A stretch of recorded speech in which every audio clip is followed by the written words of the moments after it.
Olá, amada igreja. Mais uma vez é uma alegria repartir com os irmãos este tempo de meditação. Conforme os dias vão avançando, aumenta para nós o desafio de não nos entregarmos ao desespero, ao desânimo. E então se torna ainda mais fundamental este convívio diário com a palavra de Deus, para que as nossas emoções, os nossos sentimentos sejam realinhados com a vontade do Senhor.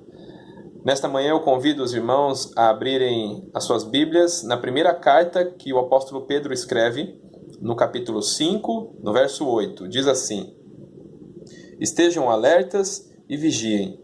O diabo, o inimigo de vocês, anda ao redor como leão, rugindo e procurando a quem possa devorar.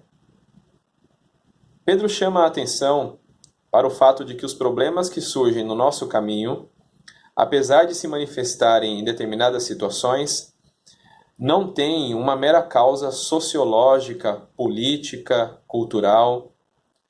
Vale lembrar que os irmãos que receberam esta carta estavam vivendo em um ambiente completamente hostil, de dispersão, de perseguição, de grande perigo. Mas, nesse trecho de sua carta, Pedro chama a atenção para a necessidade de uma visão equilibrada na vida do crente, justamente nesse tipo de situação de provação, que permita então ao crente identificar e se preparar para lutar contra o seu verdadeiro inimigo. E Pedro faz isso usando dois imperativos. Ele começa o verso dizendo: estejam alertas. O termo traduzido aqui por estejam alertas na NVI, em outras versões, é traduzido como sede sóbrios. É a ideia de sermos calmos, moderados, serenos de espírito. Como se Pedro estivesse dizendo: fiquem calmos. Eu sei que está difícil, mas o desespero não vai contribuir para vocês passarem por essa situação. O segundo imperativo é vigiem, sejam vigilantes. A ideia de sermos cautelosos, de não sermos surpreendidos por negligência. E negligência com o quê? Com a nossa fé, com o nosso relacionamento com Deus. Eu temo, meus irmãos, que nesses dias talvez nós estejamos sendo muito aplicados, muito vigilantes, estejamos alertas, mas com as coisas erradas.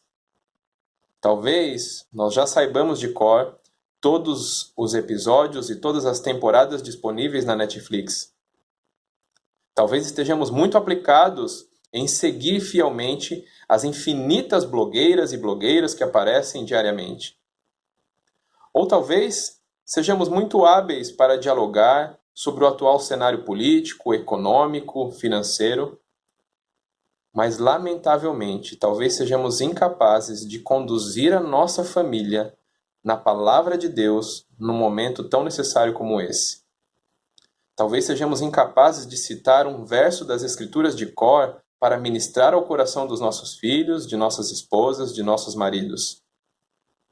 Todo crente em Jesus Cristo tem um inimigo, e esse inimigo não é o presidente, esse inimigo não é o patrão, tampouco esse inimigo é a igreja. O nome dele é Diabo. Sim, a sua derrota já está decretada. Nesta carta mesmo, Pedro lembra e encoraja os irmãos a se manterem firmes na esperança de que o Cristo ressurreto já subjugou todas as forças e potestades do mal. Mas esse status de derrotado não faz do diabo ainda um ser inoperante e inofensivo. Não faria o menor sentido Pedro nos alertar para a presença de um inimigo que não pode nos ferir. Por isso ele cita o exemplo de assim como o leão está aguardando a oportunidade, o diabo também aguarda para nos ferir. Ele quer dissuadir os crentes de sua fé, quer desviá-los de Deus. E nesse tribunal de nossas vidas nós precisamos enfrentar essa realidade de um inimigo feroz.